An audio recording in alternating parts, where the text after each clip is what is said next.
तुम समस्याओं में घिरे मात्र इसलिए हो कि तुम सही तरीके से आराधना करने का ज्ञान ही नहीं जानते। यदि तुम निष्काम भाव से मां से वास्तविकता का संबंध जोड़ने लग जाओ तो तुम्हारे लिए असंभव कुछ भी ना होगा। तुम्हारे जीवन की समस्याएं अपने आप दूर होती चली जाएंगी, उसकी तरफ सोचने की आवश्यकता नहीं होगी। मगर वह रिश्ता तो जोड़ो, केवल व्यवसायी बनकर के नहीं कि मां हमारी इस कामना की पूर्ति कर दो, हम ये चढ़ा देंगे, मां हमारी इस कामना की पूर्ति कर दो, मां हमारी समस्या को दूर कर दो, हमारी बीमारी को दूर कर दो, हमारे बच्चों को सकाम। जब तक आप साधना करते रहोगे तो कहीं ना कहीं आपका रिश्ता टूटेगा उससे। आज आप कामना कर रहे हो कि मां मुझे पुत्र की प्राप्ति हो जाए, पुत्र की प्राप्त हो गई, आप बहुत प्रसन्न हो गए, मां की बहुत आराधना करने लगोगे। हो सकता है पुत्र को लाकर पुत्र की यहां झालर उतराओ, यहां प्रसाद चढ़ाओ, सब कुछ करो। 6 महीने बाद आपका पति बीमार हुआ, पति की मृत्यु हो जाए, मां से संबंध आपका टूट जाएगा। तो आपने कैसा रिश्ता जोड़ा? क्या वह वास्तव में सत्य का रिश्ता था? एक कामना की पूर्ति हुई, आप मां के अनन्य भक्त बन गए।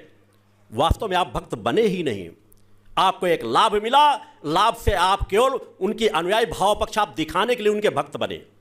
भक्ति वह होती है जहां पर जीवन मरण का कोई संबंध का लाभ की कामना ही ना हो, जहां पर जिस भावभूमि पर आप यह आ जाओ कि मां मुझे आप नेत्रहीन बना दो, मुझे अपाहिज बना दो, मुझे कोढ़िया का जीवन जी दो, भौतिक जगत के मेरे किसी रिश्ते से मुझे दूर कर दो, मेरे सब संसाधन छीन लो, तब भी परम सत्ता मैं आपका भक्त बना रहूं, बस इतनी कृपा कर दो। यदि हमारे जीवन में भक्ति है तो सब कुछ समाहित है, और भक्ति नहीं है तो कुछ भी नहीं है।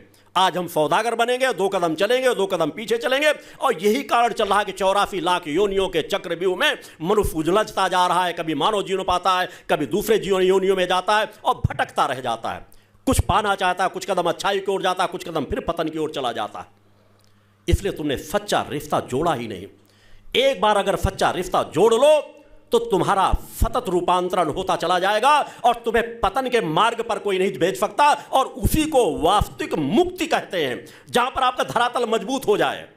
मुक्ति का तात्पर्य नहीं होता कि शरीर से आप मुक्त होकर के किसी दूसरे लोक में चले जाओगे। मुक्ति के बाद आपके हाथ लगेगा क्या? इस भूतल पर जिसे देवादि देव भी मनुष्य जीवन प्राप्त करने के लिए तरसते हैं, कुछ तो रहस्य होगा।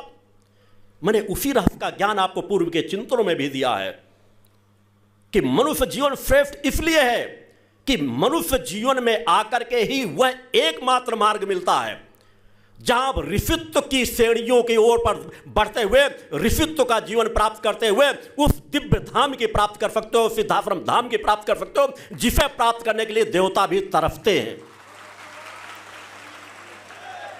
देवताओं का सीमित जीवन हो सकता है, उन्हें भी भोग कर प्राप्त करके देव यौन से पतन होता है, मगर उस सिद्धाश्रम की प्राप्ति हो जाए, ऋषित्व का जीवन प्राप्त हो जाए तो उसके बाद पतन अपने आप समाप्त हो जाता है।